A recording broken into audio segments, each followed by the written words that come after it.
Dictation 15. Ready?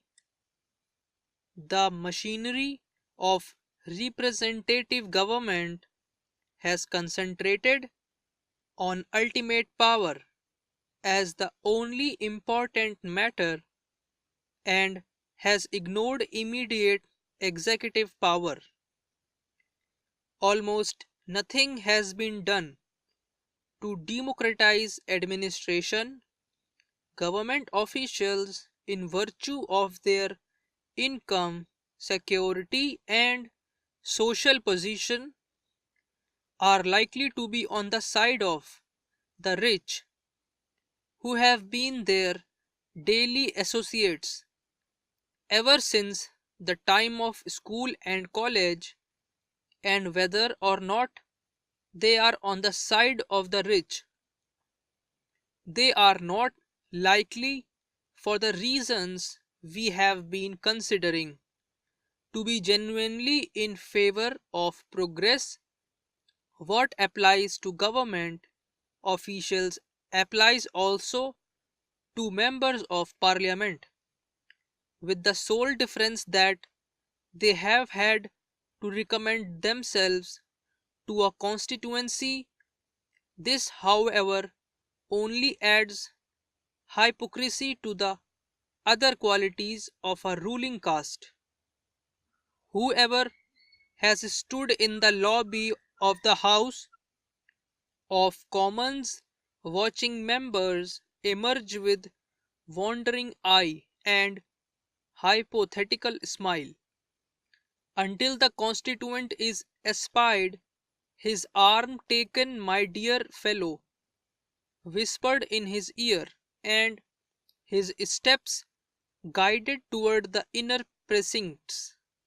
Whoever, observing this, has realized that these are the arts by which men become and remain legislators, can hardly fail to feel that democracy as it exists is not an absolutely perfect instrument of government. It is a painful fact that the ordinary voter, at any rate in England, is quite blind to insincerity.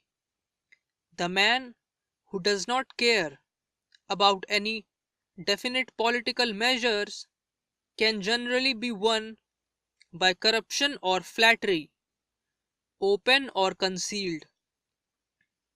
The man who is set on securing reforms will generally prefer an ambitious windbag to a man who desires the public good without possessing a ready tongue, and the ambitious windbag, as soon as he has become a power by the enthusiasm he has aroused, will sell his influence to the governing clue, sometimes openly, sometimes by the more subtle method of intentionally failing at a crisis. This is part of the normal working of democracy as embodied in representative institutions. Yet, a cure must be found if democracy is not to remain a farce. One of the sources of evil in modern large democracies is the fact that most of the electorate have no direct or vital interest in most of the questions that arise. These are matters of passionate interest to certain sections of the community, but of very little interest to the great majority if they are decided according to the wishes of the numerical majority. The intense desires of a minority will be overborne by the very slight and uninformed whims of the indifferent remainder. if the minority are geographically concentrated so that they can decide elections in a certain number of constituencies, like the Welsh and the miners, they have a good chance of getting their way by the wholly beneficent process which its enemies describe as log rolling. But if they are scattered and, like the gypsies and the Christian Scientists, they stand a very poor chance against the prejudices of the majority. Even when they are geographically concentrated, like the Irish, they may fail to obtain their wishes because they arouse some hostility or some instinct of domination in the majority. Such a state of affairs is the negotiation of all democratic principles. The tyranny of the majority is a very real danger. It is a mistake to suppose that the majority is necessarily right. On every new question, the majority is always wrong at first. In matters where the state must act as a whole, such as tariffs, for example, decision by majorities is probably the best method that can be devised. But there are a great many questions in which there is no need of a uniform decision. Religion is recognized as one of these. Education ought to be one provided a certain minimum standard is attained. Military service clearly ought to be one. Wherever divergent action by different groups is possible without anarchy, it ought to be permitted.